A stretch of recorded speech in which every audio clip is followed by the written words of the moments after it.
Hey, welcome back, everybody. So I get a lot of requests from podcast brokers or other folks to be guests on my show, and I sift through these.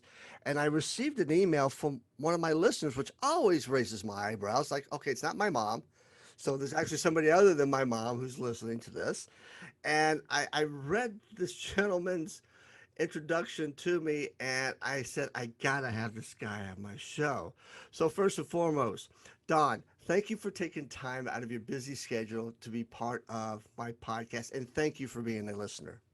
Oh, thanks. It's a true pleasure to be here. It's something I've been hoping to get a chance to do. Hoping I had something compelling to talk to you about that one day I could join you on this. I'm very excited and get a chance to do it on Zoom and actually see you. So this is nice.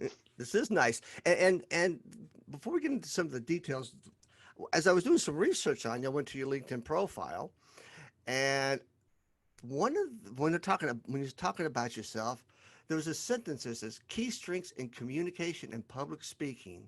Expand the ability to effectively deliver key messages when doing presentations or leading training. And I need to look up it. Oh, he's a CFO. Yeah. He has his credentials from Canada. You're Canadian. You don't see that very often on a CPAs or CMA or Canadian or US. And that also intrigued me about you. So I had to have you on my podcast. So I do know a little bit about you. Let's go back to January of this year. Yeah. Seems like it was like yesterday, but then again, it seems like it was 5 years ago. So what were you doing around January of this year? Wow. Yeah. I do feel like I was 5 years younger at that point. And actually, if I can advance it, I'll tell you what I was doing in February because January was pretty boring. January was a typical January in Boston, so we were probably just complaining about the weather and things like that. But in February, I actually went to Ethiopia.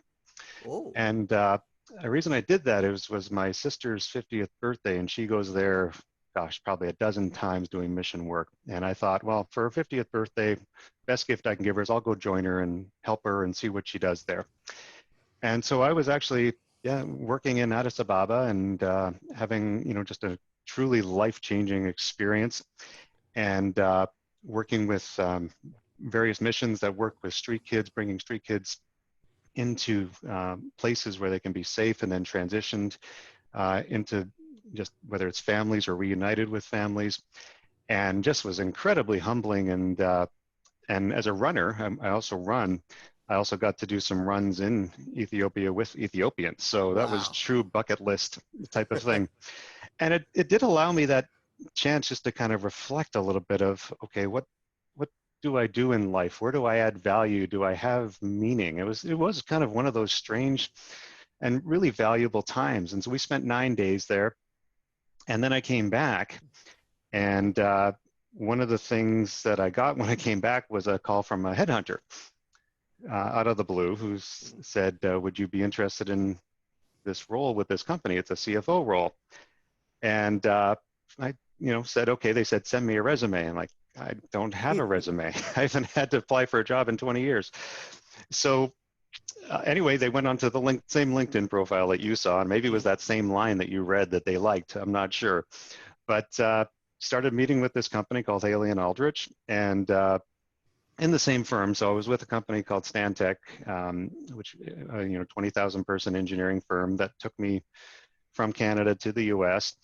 And I'd spent about 15 years there and worked my way up to senior vice president of finance for our North American operations. So I was leading a team of 390 people in the finance group, supporting $3.6 billion of revenue as an organization.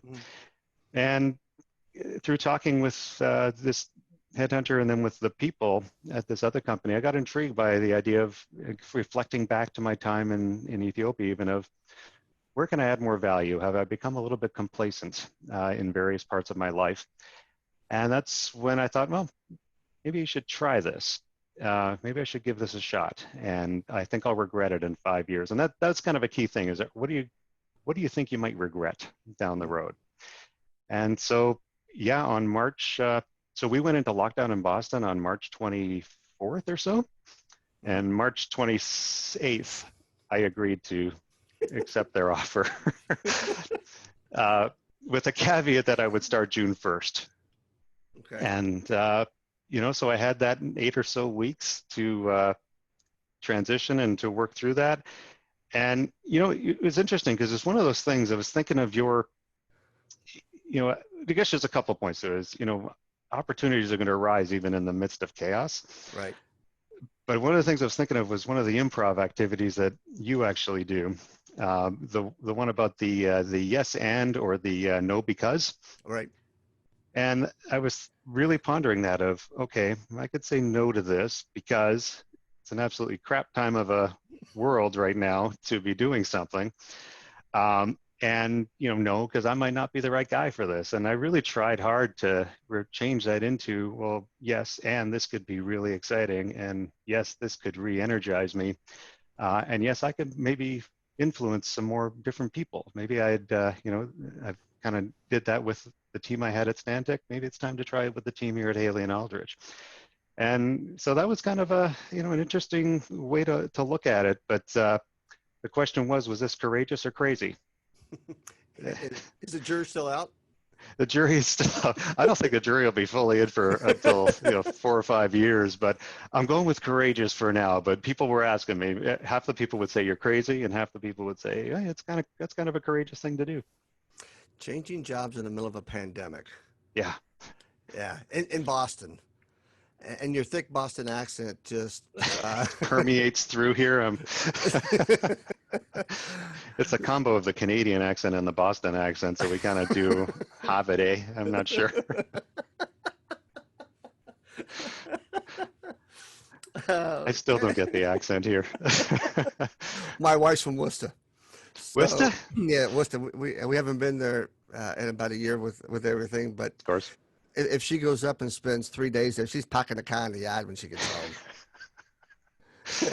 I haven't quite figured out how it went that the R's moved to the end, and Yeah. we've tried to resist it. There was a day my daughter came to me and said, "Dad, I have a great idea." And I, no, you don't.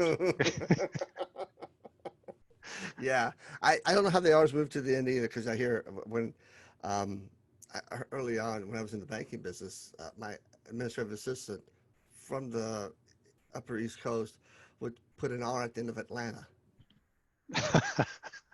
Atlanta. There's not an R at the end of that You at can all. you can just end at A. Yeah, Yeah, it can do that. That's that, fine. that's the Canadian. That's the Canadian way. Just end it with That's the A. Canadian way. End at A.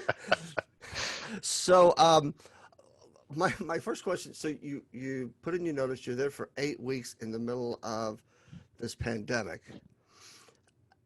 All the while, do you have your toe in over here at Haley and Aldrich, or is it completely separate at that point? Between you and me and your listeners, yeah, there was a toe in there. Okay. I really wanted to use the opportunity because it was so much time that I felt it was good to get to know the organization. And frankly, because, I was saving time that I would have normally been commuting or traveling somewhere. Mhm. Like, I think I've got some capacity to do this. And I think that was, really helpful. I know it's not always doable when you go through a career transition, but I really feel like getting just that chance to create a few contacts, let people know who you are, and get through some of that initial learning was really helpful so that when I hit the ground, hit the Zoom calls on June 1st, um, that I could start to speak the same language. I could transition the acronyms. I no longer was saying WHIP, I was doing NBR and those kind of things. So I really do feel that was helpful. At the same point, I was able to spend the time diligently transitioning my old role. And I feel as finance leaders, it's really critical, that you don't want to burn bridges. And when you've been with an organization a long time and you care about it, you really feel that need to leave it in a good place. So I was very diligent around how I left. And I told the CFO that, I was going to do it in a way that when I left, nobody would notice. And hopefully I managed to do that there. So it was a good balance. Okay. So, when this pandemic hit and Boston shut down and Massachusetts shut down, what was the biggest challenge you had in your role at that point in time, other than trying to maintain sanity?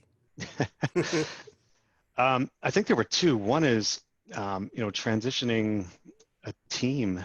Again, going back to Stantec, had a team of 390, of which 388 didn't used to work from home. So within because my team was around North America, but pretty much when Boston shut down, all of my team was starting to work from home. So that was really the biggest transition, is what's going to happen when all these people are just working from home? Are they going to just be sitting in their pajamas all day? I started just worrying about everything from their health to their sanity to their productivity. And, so I think that was just the biggest challenge, is just that concern of how would people react to this. And I was really impressed, and you may have seen this, but I was really impressed with how well people have done through this, how they've been able to respond to it, how they've been able to be productive and take advantage of the time. For me, it worked the other way. I found I was actually working longer because I could no longer delineate work from home. And it really took some time to realize that I had to try to figure out a way to do that, to block that off. So that was probably the big challenge. And I think just suddenly things just stopped. Things that you had planned to do with work had stopped. And how do you recreate those? And I think companies are really still trying to figure that out. Yeah, I believe they are, as people keep saying. So, we went into a recession. We kind of know about the time frame that we might come out of that. We knew that, well, we didn't know, but during 9/11, that was an event that sparked a lot of things, but we kind of had an idea where this might get back to some normal. We don't have that idea right now. And this is what a lot of people are saying, that they're coming to realize this isn't a 2-week event. This isn't a 2-month event. This more than likely, from what I'm hearing from the experts, we're going to be in 2021. It's at some point before maybe we get back to what it was before. But in thinking about your 388 people working from home, my one question is, because I think of engineers, I think of with the big screens and they're doing all the. Did you have to go out and purchase laptops for everybody as a company so they could work remotely? There was some of that. We definitely did have to make some quick actions to be able to facilitate people to work from home. The craziest thing I remember both seeing and hearing was most people, okay, they had a laptop, great, but they didn't have, multiple monitors and enough cameras. So I remember being in the Boston office during one of the last days, and just seeing people wheeling the monitors on chairs down to their cars as they transitioned it. So yeah, you had to, you're dealing with monitors, you're dealing with docking stations, dealing with cameras, you're dealing with these microphones that we have. And yeah, that takes a significant, dollar-wise, it's not a massive investment, but just the time and then you got to worry about how people use it, because you've been on the infamous Zoom or Skype or Teams calls where people don't know where the mute button is. They should have had it on, and maybe sometimes they shouldn't have had it on. So no, you have to make those things. Now, I'm with you in terms of the duration of this, and what I find interesting is, that people are kind of adapting to it, and they're actually enjoying it more or less. I think unless you have young kids, I'm fortunate I don't have the 2 and 4-year-olds running around as if this would have happened 12 years ago. But I think the good thing, if there's a positive of this whole thing, it's that the tools are available today. If this would have happened in, go all the way back to 2001 when we had 9/11, the tools weren't there to try and do this. So now it is, and I think people are able to learn the tools quickly and realize how that can engage with people. So it's different relationships, different engagement going on. And that's one of the interesting challenges of starting with something new is I have yet to meet the person who hired me, the CEO, Haley Aldrich. So he keeps on quipping that he hired his CFO virtually. And we've established a relationship. Unfortunately, he thinks I'm 2 feet 4 inches tall because we only ever meet on Skype. But one day we'll meet.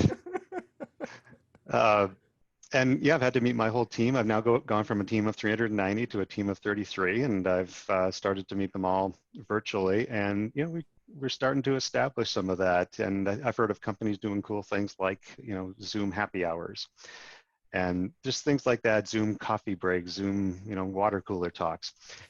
And sorry to keep using Zoom. I don't know if they sponsor the podcast or not, but but I think those are new norms that people are going to come up with and enable us to get through 2021, hopefully in one piece. Here's something interesting that I've been hearing from organizations, from firms to even those in business. Um, okay, to your point, I thought everybody's going to be home in their slippers, in their pajamas, eating bonbons, watching Ellen, and not being productive. But they have found themselves realizing my people might be even more productive now than they were when they were in the office. So, do I need this overhead? Do I need this real estate footprint Mm-hmm. that can we mirror what we're doing now when we get back to that point? Can I shed some of this overhead and do something else with it? I think that's a really interesting conversation that's happening.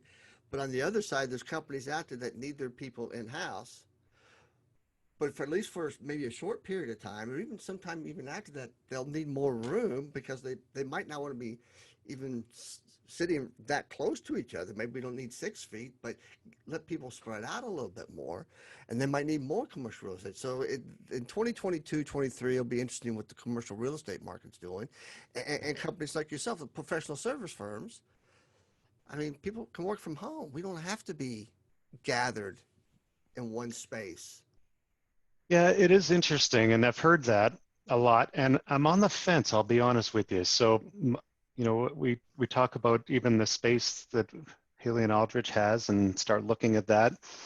And the natural instinct that comes up is, yeah, we should only need half the space going forward because people can, work from home or hotel or whatever.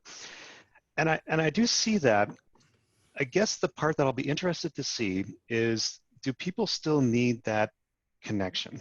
Do people still need to see each other face to face, to walk down the hall and have those ad hoc conversations and establish the relationships where I get to know, your family because there's a picture of, your somebody on your desk, and I ask a question about that. And I guess I'm not old school in many ways at all. I consider myself to be younger than I am, but I just tend to think that people will want that. And I think we'll have to find a way to accommodate it. So I'm not in a rush to slash office space or anything like that. One, just the economic implications of that I'm a little bit worried about. But two is I think we just need to take some time because I don't think we're going to see that kind of change happen so quickly. But it does change the dynamics. And I do know some people on my team are adamant of, maybe it's just fear right now, but they don't want to go back to working in an office with 50 people on a floor. Right, right, and I agree with you on the thing that's missing is that true networking, that true human interaction, Mm-hmm. um, and I think I I, th- I think it might turn into more of a blended type of environment because there's some folks in our profession who really don't like people. Who like the numbers and the spreadsheets and stuff and don't really want to have that Yeah. interaction. And then there's others who do. So it might be this interesting blend that occurs and evolves over time. Um, but let me ask you this question. What challenges do you see moving forward? Like, you mean with staffing and with Yeah, that? well, yeah, from the staffing perspective, Okay. uh, what new challenges do you see moving forward? I see a couple. That's a great question. I think that there's three real ones. If you think about your role as, leader of people, one is to hire the right people. So how does that change the hiring? And I think that is a new challenge. Yes, I got hired remotely, so I'm going to learn a lot about that. Um, but being able to understand fit and all of that you get from an in-person interview, et cetera. So hiring is going to be a key one. Now, that also creates interesting opportunities where maybe that person doesn't have to be, based in Boston. I could go find the person out there in Kentucky. Hmm. The second one is around how do you manage people? So how do you really know what they're doing all day if you can't, travel to see them, et cetera? So working on establishing that rhythm of knowing what people are doing and are they working on the things you want to do? It's really going to be critical on how you are communicating expectations and getting that feedback from people. And then, I think the third one is just how do you establish the priorities and progress as a team? We're working on right now an implementation of a new ERP in Haley and Aldrich. And normally you would have, 50 people in a room doing user training. This is all going to be virtual, and this is new for the vendor as well. Mm. But how do we establish and coordinate that when everybody's working from home, everybody's doing it? And I don't know if, it's different to be in a 6-hour training room live and going through something. 6 hours Teams call going through training is a lot different. So I think those are the big challenges we're going to have. Yeah, I agree. And as you were saying that, my mind went to the way I see the world of applied improvisation as the foundation of respect, trust, and support. Because how do I trust that you're doing what you're supposed to be doing?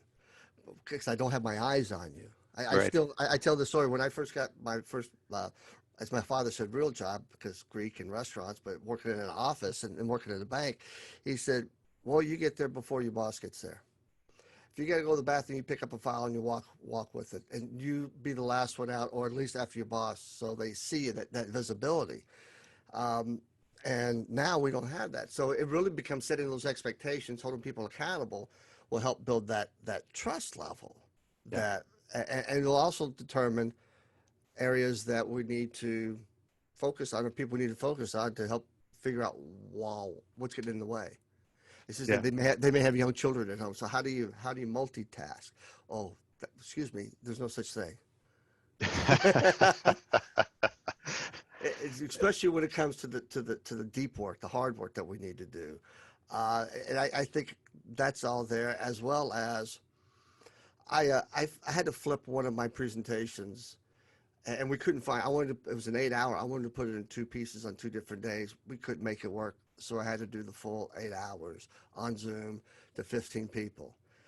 And I've been doing this for a long time, and I just went, I can keep them engaged.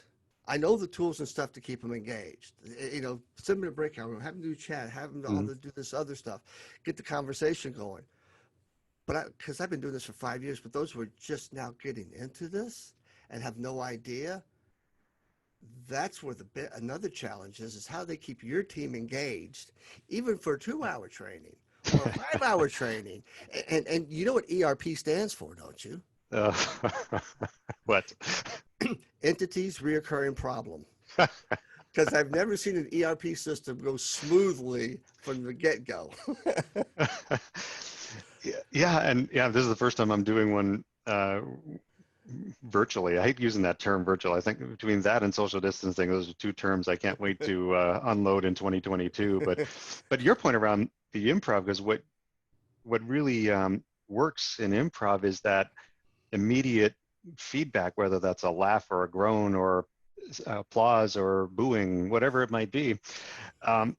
And it's hard to replicate that in your teams and in doing presentations. So when I've been doing presentations now, and everybody's on mute, so even if you say something, you're not getting a response. And I'm finding that really challenging, because that's a key part of my engagement is how do I connect with people, and how do I get them to respond to what I want them to hear. And that absence sometimes is tough. Sometimes you get the person takes off mute and but that's just not as effective. So I think I'm hoping that we'll learn to figure out ways to do that. And I'm going to be interested to learn from people like you on, how can you make that work a little better? How can you adapt that style in the absence of that the normal feedback? Well, I was trained, I started many years ago doing stand-up. And when I would tell a joke early on, it was crickets. So I'm kind of used to that. So what I do is, especially if I know if it's a good joke that I have used in the past, I got to laugh. And I know you guys are you're laughing hysterically inside because we tend to be introverts. You're just all laughing right Yeah. here inside and just kind of, just kind of playing with it and just viewing, even though they're on Zoom or Cisco WebEx or GoToMeeting, if you can keep them engaged through your tone, through humor, through how you structure your slides, if you're using them, Hmm. they'll pay attention at least 80% of the time. Yep. It's just getting them to focus that 20%. And that will probably be the challenge for a bit, especially as it relates to uh, virtual training. Oh, absolutely. Yeah. And I'll be very curious to get the lessons out of this over the next little while. And I think the main thing that we're trying to apply is what you were mentioning earlier is just, okay, how do we break things up in as logical ways so that people can take something, digest it, uh, and then be able to provide some feedback at a later point, the next day or whatever. So we'll work that. And joys of working from home, you hear my dog, so my Oh, apologies. no, no. What type of dog? That is our golden doodle. Uh, Mini golden doodle. Mini golden doodle Tucker. So yeah, he's a cute fur ball, but if there's a UPS guy, a mail person, a random dog, that's what will happen. So my apologies on that. But this is what happens now. No worries. I have a chocolate lab and a black lab, and same thing. UPS. Anybody walks by, they think they see somebody walking by, they'll start barking. I know it's UPS or FedEx. If the barking gets louder and louder and louder, Yeah. it comes to drop it off. Like, okay, that's who that is. Just not some random person walking down the street or anything like that. Um, Exactly. so, and thinking about all of this and moving forward, I mean, you're 2 months into this new job, Hmm. into this, we'll call it an experiment. Okay. Yeah, I But like that. it sounds like that you've assimilated it rather well. I love the approach that you took. Let me get in there and understand their language Hmm. because you're used to WEP and you use another acronym that they use, and that's always a big challenge. Is every organization has a different language, a different acronym set. Hmm. I did some work for Target Construction a couple years ago, and I trying to understand their language. I said, "Can you see me a list of acronyms that you guys have?" 8 pages, Oh. 8 pages, and some of them were STD, and I didn't want to Oh. ask. Whoa. So, there were some interesting ones, and I turned it in, with some help from my comedic friends. We turned that into some humor, but it's you got ahead of the curve by not having the commute, by having that somewhat free time that you could start networking your way Hmm. into the organization to have that to understand their language. So when you get there, you're already ahead of the game versus just trying to get ramped up. Yeah, I think especially when you're at this level, I think it's just important that you're demonstrating the willingness and the commitment to what you've signed up for, and that's really what I was trying to do with it. And it's tough. You're trying to balance two things there, but I just felt organizations are so different, even though you're in the same industry. You do see there are those differences, especially when you're going from 22,000 people to 650. So I can't do the math right now, whatever that is, 1/15 the size. And somebody's going to correct me on that. That's okay. But, uh, but I also had to think about that. Like, how do I transition? I'm used to thinking, okay, when this happens, it goes to this department and 4 people there will take care of it. Well, now when I'm coming over here, I got to think when that happens, it's actually going to be, well, it's going to be me who's going to be taking that. So I need to be prepared for that right from the start. Now, I will say I've been blessed with, the outgoing CFO is retiring, but he's sticking around to the end of the year to lead this ERP integration and to hold my hand. So that's been great, and so that gives me a lot of comfort. But yeah, it has been a very interesting 2 months. I'd say the most interesting or the weirdest part of it, let me say the weirdest part, and just to tie up the pandemic thing, is in my last day at Stantec, worked till about 5:30 that day. My wife thought I was crazy. Your last day and you're working till 5:30. I I took a computer and I logged off and I moved it over to the left. And I took a computer out of the box on Monday morning off the right and I put it on the same spot. And I logged on as Haley and Aldrich. And it was, there wasn't the goodbye beers. There wasn't the, the slap on the backs and don't let the door hit you kind of thing. And then there wasn't the big welcome Dawn, into the office and spend an hour shaking people's hands. Do you remember shaking hands? No. I haven't shaken a hand in months. I know. So those things were different, but all I can suggest, for people might be listening, because I know this hasn't been, I'm not unique in this, is, crisis sometimes creates different opportunities, and it's, I think you still got to take advantage of those and look at those, even during these times. It is strange, it is difficult. I'd like it to be different, but you've got to work within the box that you have. And as accountants, we tend to do that really well. So, I think I feel great about the decision, because I think in all this, it's actually given me this new purpose and this new energy that maybe I wouldn't have had if I just would have been staying with my existing role and doing good work at Stantec. But I think this has been helpful for my mental state during this. So again, if you can find something during this that changes you, excites you, I'd really encourage people to do that. Absolutely. There's always a silver lining Mm-hmm. out there, and innovation and creativity have been. People have gotten very creative with stuff. They've seen things through a brighter lens, and so okay, well, let's accept this fact. How can we make it better? What can we do? And I've been working on my business, and my speaking business is down considerably. Mm-hmm. I haven't been in an airplane since January, and I don't plan on being in an airplane until maybe late 2021. Uh, but I'm okay with this. I think the biggest challenge that we're having is my wife is seeing a lot more of me than she ever has over the last 10 plus years because I'm home more often than not. Mm-hmm. Um, yeah, and I teased her. I said, "You're not going to Home Depot today for a shovel, are you?" She goes, "No, but if you ask me one more time, I'm going to." And through this, there's a lot of things that we can innovate, and if you Yep. just take that approach, that yes, and what can we do with it versus Mm-hmm. no, I can't do this No, because of because yeah. some reason. You mentioned earlier that you were a runner. Have you always been a runner? No. So, first of all, yeah, I was the fat geeky kid growing up. So the only sport I did in Canada growing up, I was actually really good at it, was curling. Really? So if you ever need any curling lessons, I'm your guy. Okay. Um, it used to be the only sport where you could bring your drink on the ice. But anyway, uh, so, but no, when I didn't run, and then I moved to Boston, and people run here. There's a little event that goes on.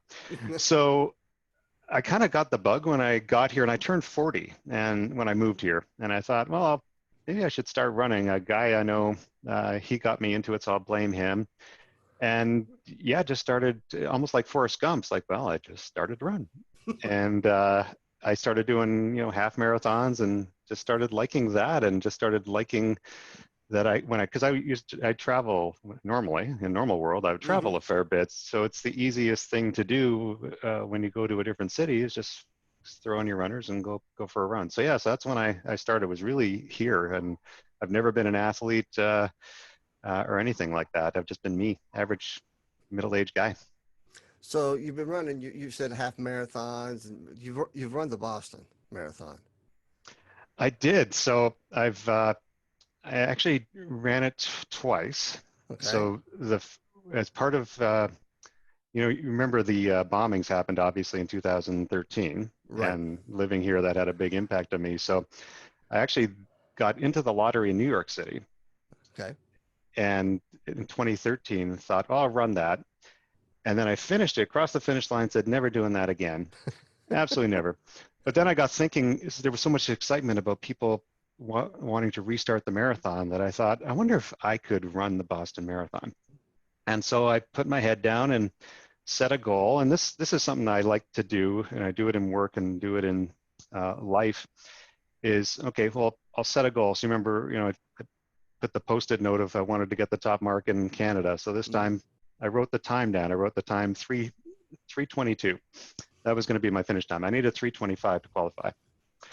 And so I went to, you'll never guess this, of all places, I decided I was going to run it in Fargo.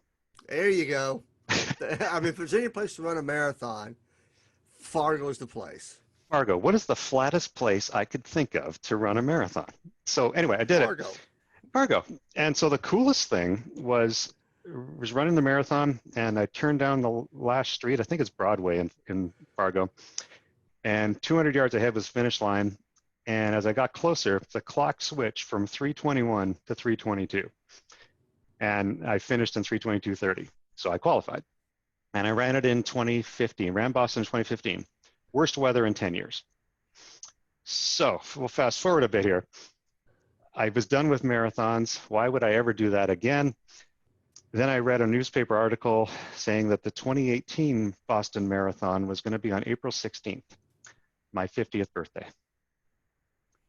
So I thought, what better way to celebrate your 50th birthday than run 26.2 miles? Right. Yeah, everybody likes to do that. So I trained and I qualified again in Houston, flat place. Anyway, so I got to run it in 2018. Unfortunately, I was injured in the training. So April 16, 2018 comes up. Everybody's really excited for me to run the Boston Marathon on my 50th birthday. And wake up, it's the worst weather in the marathon's history. 25 to 40 mile an hour headwinds. It felt like 3 Celsius. That's my Canadian, sorry. So 33 Fahrenheit. And pouring rain. And it was the first time ever I was in the starting corral, and this sense of dread. So I no longer had the visualization. This is when I realized how important this is. I couldn't visualize. All I could think of was the dread of the only way out of this is to run 26.2 miles to Boylston. And so I had a great time. I had bibs on my shirts that said it was my 50th birthday. So thousands of people sang to me and gave me kudos.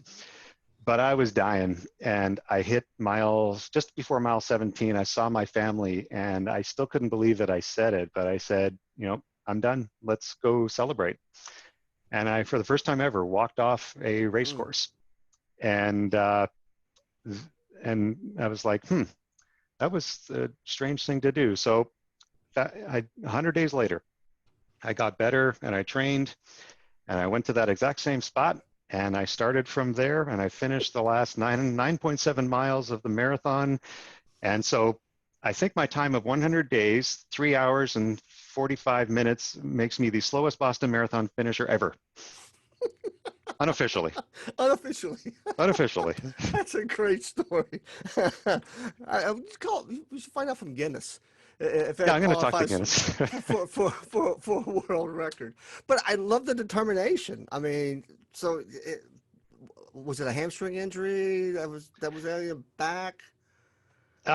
Age? No, it was Achilles. I had Achilles, and then just had it been a nice day, I probably could have just walked it, and I just would have been fine. But in those conditions, like, oh my gosh, I can't be out here. I don't want to be out here for 2 more hours, limping my way through. Well, so so it's it was one of the happiest days and one of the saddest days all in one. But it's you just got to kind of to our discussion today. You just got to sometimes roll with what you've got, and it was another one of those yes and no because, and I still kind of came off saying, when I did not finish, it was yes, and I get to now go celebrate and I'll be healthy, and I'll finish this again at another time. So that is the beauty of improv, because it's really a failure is held at bay, and it's okay, especially if you're injured and if you need to come off the course.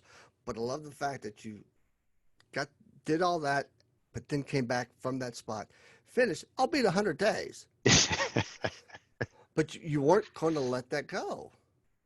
No. that was a goal. That was a determination, and you weren't just going to say, "Okay, well, that's it." Yep. Yeah. Yeah.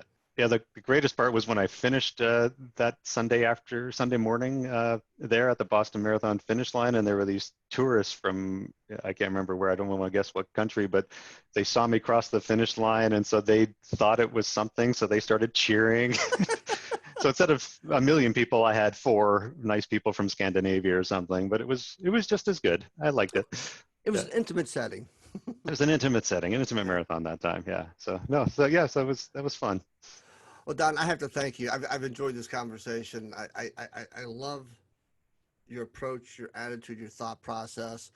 Um, when this all gets passed, we have to meet at some point in time, face to face, without Zoom. I meet a lot of people, and for the first when I meet somebody for the first time, if this thought goes through my head, I have to follow through on it. I can see drinking a bourbon with you, just sipping on a nice Kentucky bourbon, laughing and Oh, telling stories.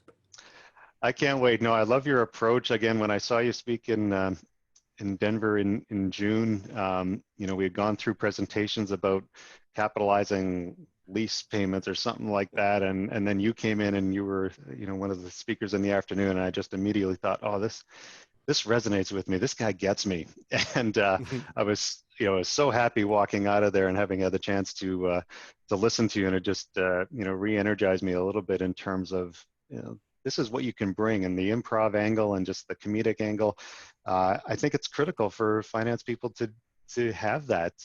We can have such an influence on organizations, but to do it, you have to do it in a way that will connect. And I think humor is the thing that binds all of us. So the more we can do that, the more we can understand how we bring that, the more we'll be effective. And it's worked for me. It's obviously worked for you. And I'm eager to see what I can do with it now in a CFO role. Hopefully, CFOs, maybe it's chief funny officer. I don't know. I'll figure out something. Please make it chief funny officer. Don't make it CF knows. No, definitely will not do that. But thank you for having me on. This has been a true treat for me. I appreciate it. And thank you for putting me in contact with you. I've enjoyed the conversation. Love meeting you, and I can't wait till we do it again.